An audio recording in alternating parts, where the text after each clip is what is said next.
Leo en la página del Museo del Prado ya después de tantas décadas diciéndonos es de El Prado, ahora ya resulta que es del Prado.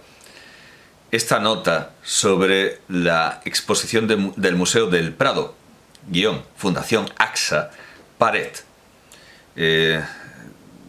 de mayo de 2022 a agosto de 2022. Leo esto.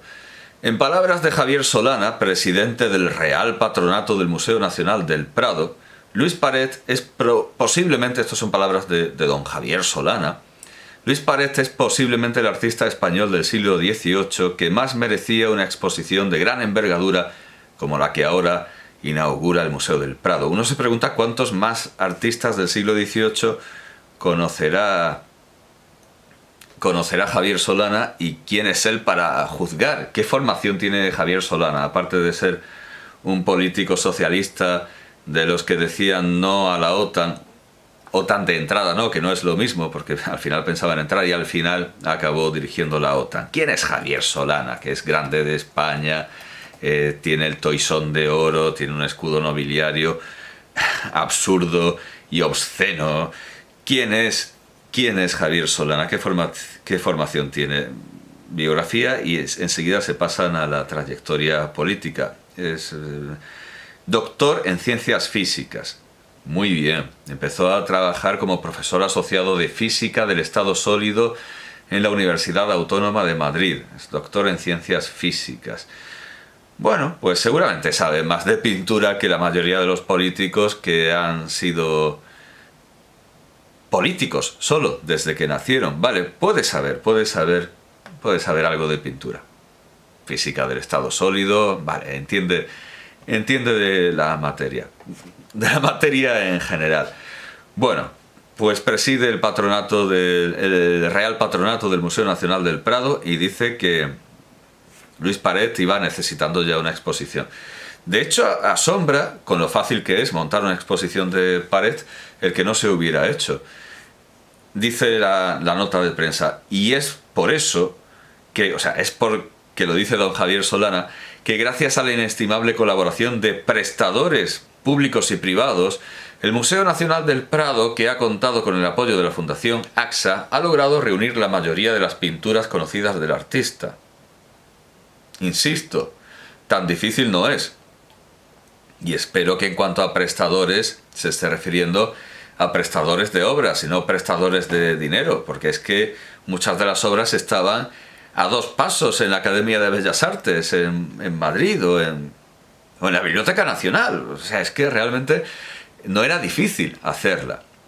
Ha logrado reunir la mayoría de las pinturas conocidas del artista, entre las que cabe destacar Baile Máscara, La Puerta del Sol, Las hijas de Paret, Vista de Bermeo o El anuncio del ángel a Zacarías, y un extraordinario conjunto de sus dibujos como Aníbal haciendo sacrificios en el templo de Hércules en Cádiz o La jura de don Fernando como príncipe de Asturias, para permitir apreciar en toda su variedad y riqueza a un pintor atento a los cambios de su tiempo y de una extraordinaria originalidad y versatilidad. Bueno, más que las notas y más que desde luego el catálogo, creo que puedo avanzar. Al final quieren vendernos, por supuesto, el catálogo. Título Paret, 288 páginas en rústica. No dice el precio, pero es demasiado. Es demasiado. Bueno, según vayamos comentando las obras, diré por qué me parece un auténtico fracaso y que no está a la altura de lo que debería hacer el Museo del Prado. Pensaba leer lo que dice Ceán Bermúdez en su diccionario de Luis Paret y Alcázar, pero he caído en que quizá también sería muy interesante ver lo que dice Dors sobre Paret. Esto es improvisado completamente, tenía ahí a mi Ceán Bermúdez preparado. Bueno, parece que no habla de Paret. Estoy buscando en 3 horas en el Museo del Prado y parece que no cita a Paret, lo cual es curioso, es cuanto menos llamativo, porque, no sé, en mi tiempo sí que se consideraba a Paret un autor necesario de una visita del Museo del Prado y también del estudio de historia del arte en secundaria. Por lo menos una obra de Paret siempre aparecía, o El baile en máscara, o Carlos III comiendo ante su corte, aunque solo fuera por el valor histórico. Bueno, pues estoy mirando el corpus diacrónico del español de la Real Academia Española y muy poca gente habla de Paret en lo que la Academia tiene recogido para hacer su diccionario histórico. Hablan de él Emiliano Aguilera en Notas de Arte, las últimas adquisiciones del Museo del Prado, publicado en El Socialista en 1934. Y dice, dentro de algunos días la dirección del Museo del Prado abrirá al público una galería que en el ala derecha de la planta baja va desde el zaguán, donde alternan unas estatuas romanas con unos relieves italianos romanas, literal, SIC es una errata, con unos relieves italianos del siglo XVII a la rotonda del siglo XVIII, donde se exponen pinturas de los hermanos Valleu, de Luis Paret, de Mariano Maella y de Zacarías González. Vale, el Prado cambia mucho, están usando los cuadros y las esculturas como un museo de la señorita Pepys, están haciendo con él lo que quieren, y yo creo que tanto tráfago no puede ser bueno, tanto movimiento innecesario, como quienes se quejaban cuando se inventó el coche y el tren, cuando se quejaban ante la invención del tren, las clases altas, de que así las clases bajas podrían desplazarse innecesariamente. Bueno, pues aquí desde luego el tráfago de obras es siempre innecesario. Y descascarillarse tiene que acabar descascarillándose por fuerza. Vaya, Bartolomé José Gallardo, en 1835, en el Criticón, que es absurdo, pero al presentar a Bartolomé José Gallardo a través de la magnífica biografía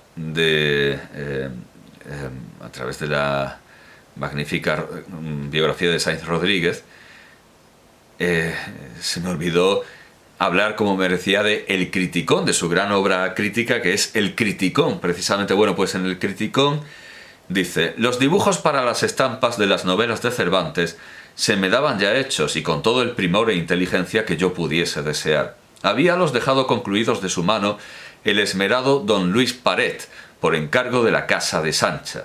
El viejo don Antonio Sancha, el editor, había intentado una impresión en folio de las novelas ejemplares que hiciese juego con la grande del Quijote de la Academia, y aun compitiese con ella en lujo tipográfico y artístico.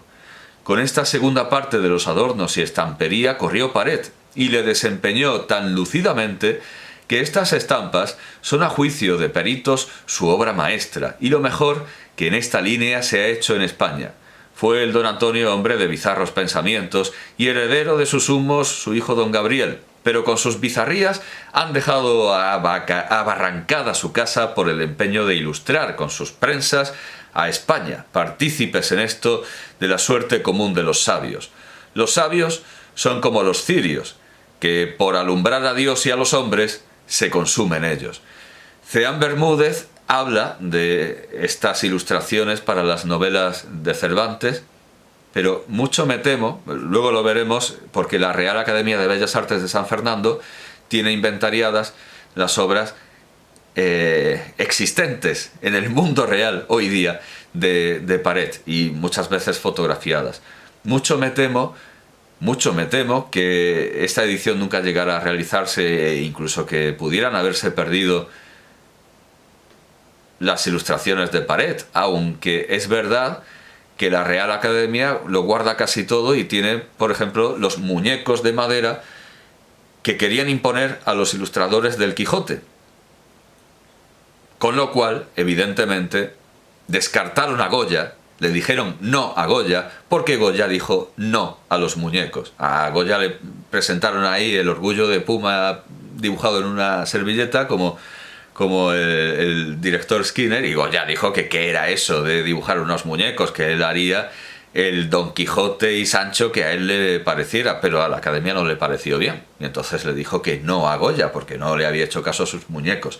Puede ser que la Academia tenga estas ilustraciones de Paret o que estén en la Biblioteca Nacional. Ahora lo veremos. En todo caso, yo entiendo que unas novelas ejemplares ilustradas por Paret y editadas por Sancha o con las prensas de Sancha o con la tipografía de Sancha, famosísima tipografía de Sancha, serían famosísimas y serían un tesoro codiciado por bibliófilos de todo el mundo. De hecho, Pérez Reverte habla de ese, o pinta ese, expone ese Quijote de Sancha como un tesoro señalado, y que además indica que eso es una gran biblioteca. En esta película que hizo protagonizada con Johnny Depp y que viene de una novela, o quizá no viene de una novela, el caso es que es malísima, La novena puerta, que es una película de Polanski, pero es malísima, no tiene ni pies ni cabeza. Lo único que tiene gracia es al principio el Quijote de Sancha. Bueno, pues si existieran las novelas ejemplares de Sancha con ilustraciones de Paret, pues lo sabríamos, digo yo, aunque a lo mejor es un tesoro que se me ha escapado. Ahora lo veremos. Luego tenemos la típica crítica de Enrique Lafuente Ferrari, que no se suele enterar de mucho. A ver qué dice. Los maestros, esto en Breve Historia de la Pintura Española. Los maestros a que nos acabamos de referir constituyen lo que podríamos llamar la generación de Goya, pero fuera del gran maestro de Fuente todos, de quien hemos de tratar aparte, el más exquisito artista de su época fue, sin duda, el madrileño Luis Paret y Alcázar, artista singular, maravilloso dibujante y hombre, lo es, desde luego es maravilloso dibujante, y hombre de extensa cultura humanística, indudablemente, pero esto se verá en otras biografías, cuyo arte y cuya personalidad merecen un detallado estudio. Alumno primeramente de Antonio González Vázquez, su verdadera formación la realizó con un excelente pintor francés, Latravers, discípulo de Boucher, que a pesar de haber residido largos años en Madrid, agregado al séquito del embajador francés, no logró encargos ni protecciones oficiales. Conocemos poca pintura de Latravers en España, aunque la Academia de San Fernando y el Prado conservan cuadros suyos, y un buen lote de sus dibujos existe en la Biblioteca Nacional. Como digo, es que hemos conseguido hacer una exposición sobre Paret. Sí, habéis ido unas calles más abajo a la Academia de Bellas Artes y un poco más allá habéis seguido, habéis torcido, habéis subido desde Sol, claro, os habéis ido a la Academia, luego habéis ido a Sol y luego habéis subido, habéis llegado a la Biblioteca Nacional y habéis conseguido hacer las exposiciones. Es que no era tan difícil en la Biblioteca Nacional. O sea, es que, vamos, la severa disciplina a que Latravers sometió a Paret hizo de este un delicado y seguro dibujante, digno de ponerse un delicado y seguro dibujante, digno de ponerse en la línea de los buenos maestros franceses del 18, Saint-Aubin, Ravelot o Cochin. Viajó por Europa y completó así un aprendizaje más sólido y menos deformado por el gusto académico de la época.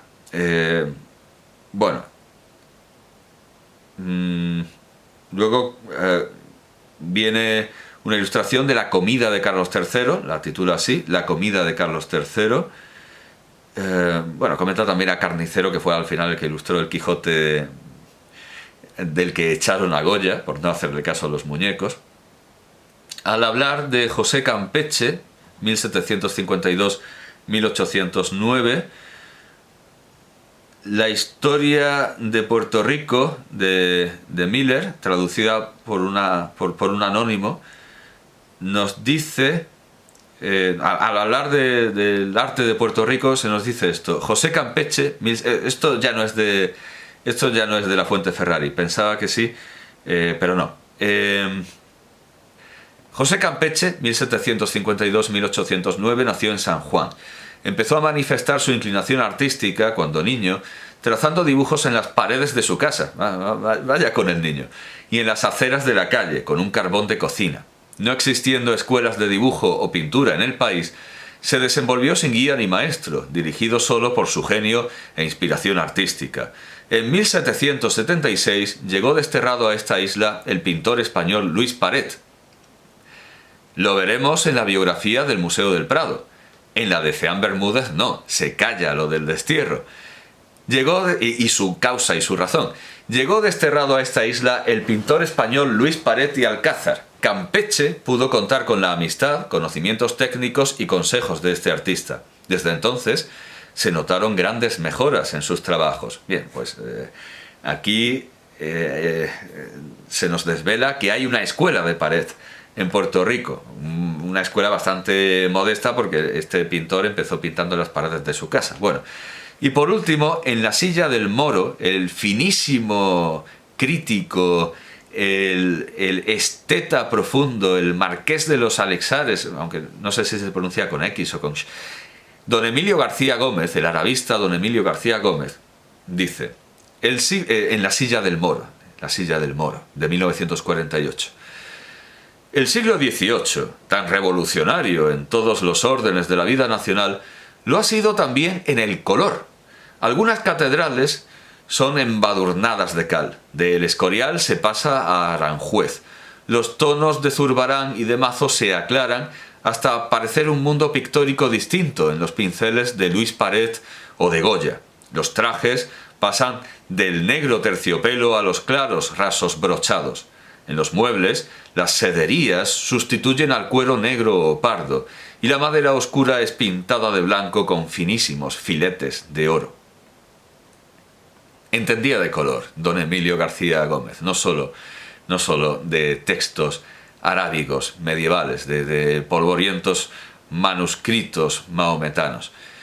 Bien, pues creo que podemos leer ahora sí a Ceán Bermúdez en el diccionario interactivo de la Real Academia de Bellas Artes de San Fernando, en la edición del diccionario de Ceán Bermúdez de la Real Academia de Bellas Artes de San Fernando, a la que ya le he cogido el tranquillo. Resulta que la Academia comenta las entradas de Ceán Bermúdez con corchetes.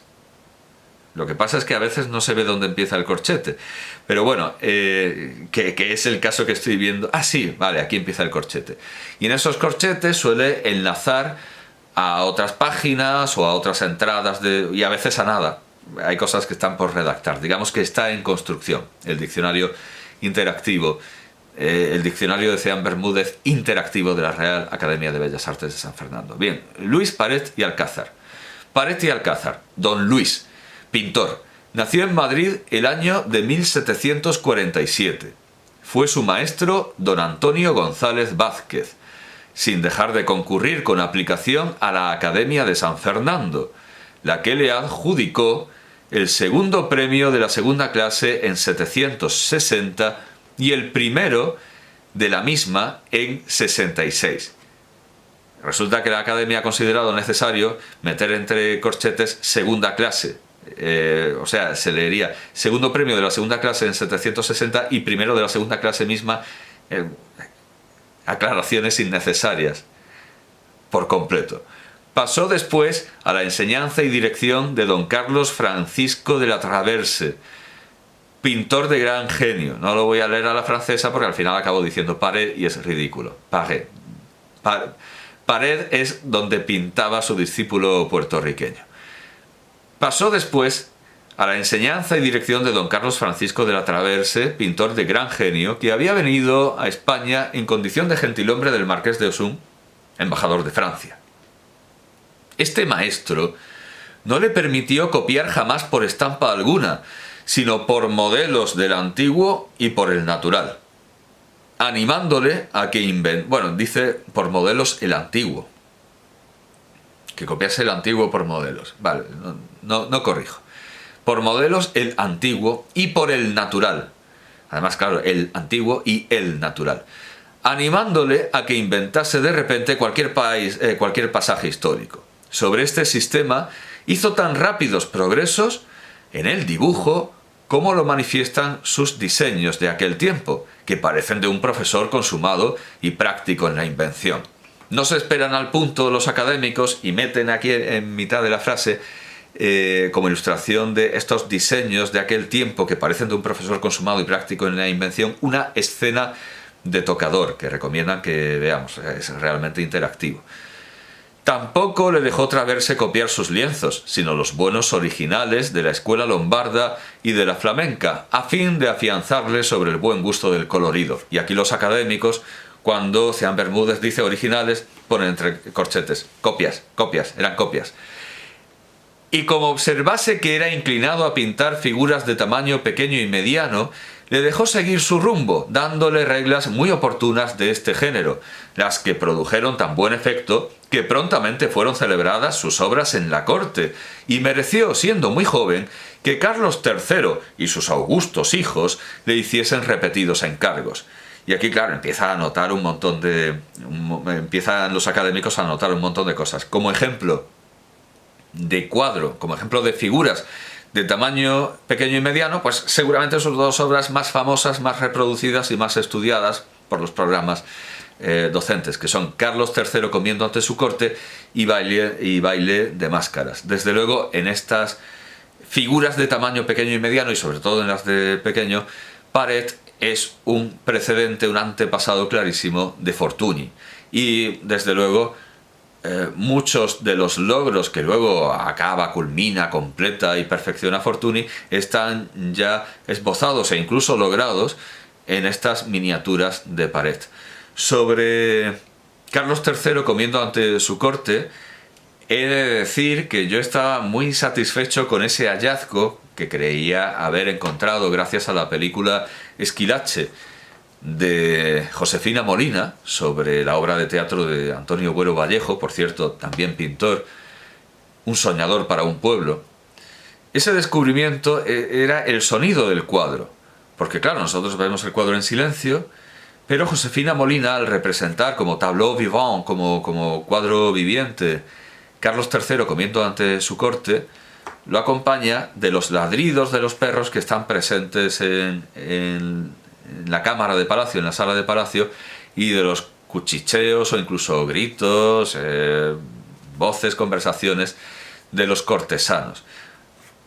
Habiéndoselo comentado al pintor Jacobo Alcalde, teniendo el cuadro delante en esta exposición que hemos ido a ver, me observó Jacobo Alcalde que los perros del cuadro son perros muy grandes, son perros de caza, que los perros de caza acostumbran a ser sigilosos y a no ladrar de más, que quienes ladran de más son los gozquecillos, los perros falderos, que además tienen una percepción completamente errada de su poder, de su potencia, y siempre ladran a perros más grandes y son bravucones y pelmazos, mientras que los perros grandes moderan y templan su fuerza y sus amenazas y sus embestidas, y son, y creo que es acertado, si son mucho más sigilosos que los perros pequeños, y son perros grandes y de caza, porque Carlos III amaba la caza por encima de todas las cosas. Son perros de caza los que hay en la sala. Y además, en cuanto a las voces de los cortesanos, vemos que hay una conversación en un rincón, están cuchicheando, y no estarían hablando en voz baja si pudieran entenderse en voz baja, aunque es cierto que solo podrían hablar en voz baja, con el rey presente, si hubiera un sonido que lo ocultara, porque si la sala está en completo silencio y hay dos personas cuchicheando, se oye perfectamente. Así que silenciosa no es la cena de Carlos III, pero quizá no es tan estruendosa como la pinta Josefina Molina. Esto en cuanto a las figuras de tamaño pequeño y mediano. En cuanto a mereció, siendo muy joven, que Carlos III y sus augustos hijos le hiciesen repetidos encargos, pues los académicos señalan la colección de aves, la pintura científica de Paret y la vista de Puerta del Sol.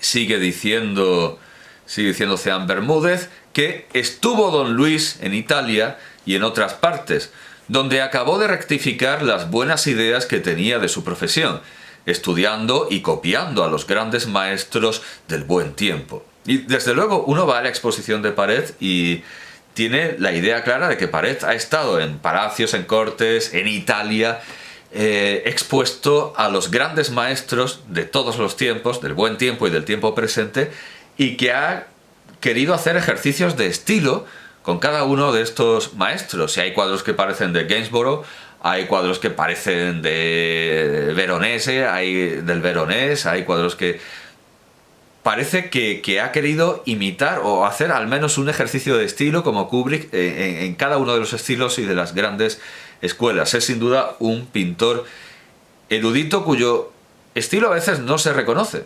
porque se goza en el ejercicio de estilo, precisamente. Como había estudiado latinidad, sigue Ceán Bermúdez, con aprovechamiento, aprendió con facilidad las lenguas orientales y otras vivas que le perfeccionaron en la historia y en otras ciencias y artes conducentes a la pintura. Don Luis Paret es un humanista y conoce perfectamente el griego, y hay muchos de sus cuadros que tienen largas parrafadas en griego. Y aquí falla estrepitosamente el catálogo carísimo de la exposición del año 2022 de El Prado. Porque habiendo cuadros con textos muy largos escritos de la mano de Paret, las cartelas y el catálogo callan sobre su contenido. Yo vi toda la exposición y vi en un cuadro un texto larguísimo en griego con ligaduras y esto no es fácil de leer. Digo, vale, pues me espero a ver el catálogo, y en el catálogo vendrá la transcripción en griego, vendrá el texto griego y vendrá incluso la traducción. Bueno, pues me cogí el catálogo y decía de ese cuadro concretamente que aparecía el título del Ars Amandi de Ovidio, que yo no lo vi, decían que estaba medio borrado, y que luego sí que había algo en griego. Eso lo puedo decir yo también, sin necesidad de pagar un catálogo de 32 euros. Y además había muchas deficiencias, no ya en la exposición temporal, sino en la exposición permanente. Porque había un Augusto claramente tocado de sacerdote, con la cabeza cubierta, y la cartela decía Augusto con toga. Ya sí, pero no está solo con una toga, tiene la cabeza cubierta y está en funciones sacerdotales, está realizando un rito sacro, está haciendo gala de su condición de Pontifex Maximus o del cargo sacerdotal que quisiera exhibir, pero que es un sacerdote, no es Augusto con toga sin más. Y claro, en estos cuadros con largos textos griegos, pues hay una cosa en griego. Si ya me he dado cuenta. Por cierto, que en cuanto a lo de las lenguas orientales, en el dibujo de un mago, que por un lado confirma la absoluta maestría en el dibujo que le otorga la fuente Ferrari, Jacobo Alcalde, el pintor Jacobo Alcalde, se quedó prendado y mirando durante largo tiempo lo que le pareció un dibujo magnífico de un mago, de un nigromante, que además, desde luego, entronca y se relaciona con la afición ilustrada de Goya por estos temas mágicos que, bueno, tienen un origen en la pintura del 600, por supuesto, un origen en la pintura barroca. Entre los bambochantes, por ejemplo, la famosa escena de magia del propio Bambocho, y las escenas de Salvator Rosa. Por supuesto que estas escenas de magia no son un invento de los ilustrados, sino que procede de otros irónicos y de otros pintores filosóficos y satíricos, como Bambocho o Rosa. Bueno, pues por un lado es un magnífico dibujo. Jacobo Alcalde se quedó asombrado con la maestría que exhibía Paret, a pesar de que era reticente, era reacio a entrar en Paret, porque él lo que quería ver era siglo XVII y más siglo XVII, pero al ver el dibujo empezó a respetar el siglo XVIII, el siglo de Paret, y a don Luis Paret. Por un lado esto, la maestría en el dibujo que revela este mago. Por el otro, a propósito de las lenguas orientales, hay que decir que el mago está sosteniendo un texto que parece escrito en algarabía, pero no es árabe de verdad. Aunque, sabiendo por Ceán Bermúdez que estudió lenguas orientales, quizá sí que intentó estudiar sus rudimentos, y quizá esa algarabía, bueno, no sé si es anterior o posterior a este estudio de las lenguas orientales, pero en todo caso le interesaba la algarabía de verdad, le interesaba estudiar lenguas clásicas y no solo el griego y el latín. Desde luego el griego lo dominaba y tiene muchísima mejor letra que el lapicida que estaba a las órdenes de don Nicolás de Azara, o quizá el propio Nicolás de Azara, porque ya que hemos visto esta noticia de 1934 de un recondicionamiento del Museo del Prado. Ahora han puesto una galería de esculturas que también